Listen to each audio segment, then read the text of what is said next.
দিগন্ত জোড়া সবুজ, নদীর বুকে ভেসে থাকা জীবনের গান, আর দূরে সুন্দরবনের নিঃশ্বাস। এটাই খুলনা এক, দাকোপ ও বটিয়াঘাটার জনপদ, যেখানে প্রকৃতি শুধু নৈসর্গিক নয়, মানুষের রক্তে মিশে থাকা সংগ্রামের প্রতীকও বটে। এখানে নদী মানে শুধু জীবন নয়, রাজনীতির স্রোত। একবার ডানে একবার বামে জোয়ার ভাটার মতো পাল্টে যায় ক্ষমতার ধারা। খুলনা এক মানে কেবল একটি সংসদীয় আসন নয়, এটা বাংলাদেশের উপকূলীয় আত্মার এক খণ্ড প্রতিচ্ছবি। দাকোপ, যেখানে মানুষ জোয়ারের সঙ্গে ঘুমায়, ভাটার সঙ্গে জেগে ওঠে। আর বটিয়াঘাটা, নদী আর খালবিল ঘেরা জনপদ, যেখানে জলমা, রূপসা, পশুর, শিবসা, কাজীবাছা নদীগুলোর নামই যেন কবিতার ছন্দ বয়ে যায়। এই অঞ্চলের মানুষ এক হাতে বৈঠা, আরেক হাতে ভোটের ব্যালট ধরেছে বহুবার। কখনো তারা ধানের শীষের পাশে দাঁড়িয়েছে, আবার কখনো নৌকার পাল তুলেছে ক্ষমতার হাওয়ায়। 1973 সালে মুক্তিযুদ্ধের পর প্রথম নির্বাচনে আওয়ামী লীগের এম এ খায়েরের জয়ে খুলনা এক আসন ছিল নৌকার দখলে। কিন্তু 1979 সালে পাল্টে গেল হাওয়া। বিএনপির সৈয়দ মুজাহিদুর রহমান জয় পেলেন। তারপর 80-র দশক থেকে এই আসন বারবার দেখেছে রাজনৈতিক ঢেউ। 1986-তে আওয়ামী লীগের শেখ হারুনুর রশিদ জয়ী হন। 88-তে জাতীয় পার্টির শেখ আবুল হোসেন ক্ষমতার স্বাদ নেন। 91-তে আবার হারুনুর রশিদ ফিরলেন জয় নিয়ে। ফেব্রুয়ারি 96-এ বিএনপির প্রফুল্ল কুমার মণ্ডল হঠাৎ জয় পান। কিন্তু একই বছরের জুনে শেখ হাসিনা এসে পুনরুদ্ধার করলেন আসনটি। এরপর উপনির্বাচনে আওয়ামী লীগের পঞ্চানন বিশ্বাস জয়ী হয়ে যান, যিনি পরবর্তীতে 2014 ও 2018 সালেও জিতে নেন একই আসন। 2024 সালে ননী গোপাল মণ্ডল, অর্থাৎ টানা 20 বছর ধরে খুলনা এক নৌকার দখলে ছিল। তবে মাঠে এখন আবার ঘূর্ণিঝড়ের আবাস। বিএনপি ও জামায়াত দুই মাঠে নামতে চাইছে নতুন করে। 2026 সালের আসন্ন জাতীয় নির্বাচনের আগে খুলনা একে নেমে এসেছে প্রতিযোগিতার ঢেউ। বিএনপি শিবিরে এখন দুই শক্তিশালী সম্ভাব্য প্রার্থী। আমির এজাজ খান, যিনি 2001 থেকে 2018 পর্যন্ত 3টি নির্বাচনে লড়েছেন, এবং নতুন মুখ জিয়াউর রহমান পাপলু, যিনি ঢাকা বিশ্ববিদ্যালয়ের সাবেক ছাত্রদল নেতা। এছাড়াও মাঠে দেখা যাচ্ছে পার্থদেব মণ্ডল, এস.এম. শামীম কবির এবং তৈবুর রহমানের মতো তরুণ নেতাদের সরব উপস্থিতি।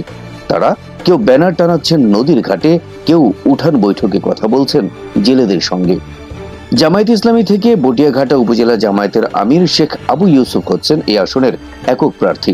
তার প্রচারণা মূলত মসজিদ কেন্দ্রিক, তবে স্থানীয়ভাবে একনিষ্ঠ কর্মী বাহিনী আছে তার পাশে। ইসলামী আন্দোলন বাংলাদেশের মাওলানা আবু সাইদ গ্রামীণ মসজিদ ও বাজারে ধীর লয়ে নিজের প্রভাব বিস্তার করছেন। খুলনা একের রাজনীতি বোঝার জন্য প্রথমে জানতে হবে এর নদীর ইতিহাস। দাকোপে পশুর নদী যেমন জীবন বয়ে আনে, তেমনি কখনো ঘূর্ণিঝড়ের জলোচ্ছ্বাসে সব নিয়ে যায়। সিডর, আইলা, আমপান প্রতিবারই এই অঞ্চলের মানুষ হেরে গিয়েও বেঁচে উঠেছে। তাই তারা জানে রাজনীতি মানে কেবল দল নয়, এটা বেঁচে থাকারও প্রশ্ন। যখন রেশন কমে, লবণাক্ততা বাড়ে, তখন ভোটের সময় তাদের প্রশ্ন থাকে, কে দেবে ঘরে পানি, কে দেবে বাঁধ। এই প্রশ্নেই নির্ধারিত হয় অনেক সময় ক্ষমতার ভাগ্য। 60 গম্বুজ মসজিদের ঐতিহ্য হয়তো খুলনা জেলার গর্ব, কিন্তু বটিয়াঘাটার খালবিল আর দাকোপের ম্যানগ্রোভ বন এই অঞ্চলের মানুষের দিন যাপনের ধর্ম। সুন্দরবনের প্রান্তে তারা দেখে বাঘের পদচিহ্ন আর শোনে কেওড়া পাতায় বৃষ্টির শব্দ। কখনো বা মাছ ধরতে গিয়ে নিখোঁজ হয় প্রিয়জন, তবু সকালে আবার নৌকা ভাসে নতুন আশায়।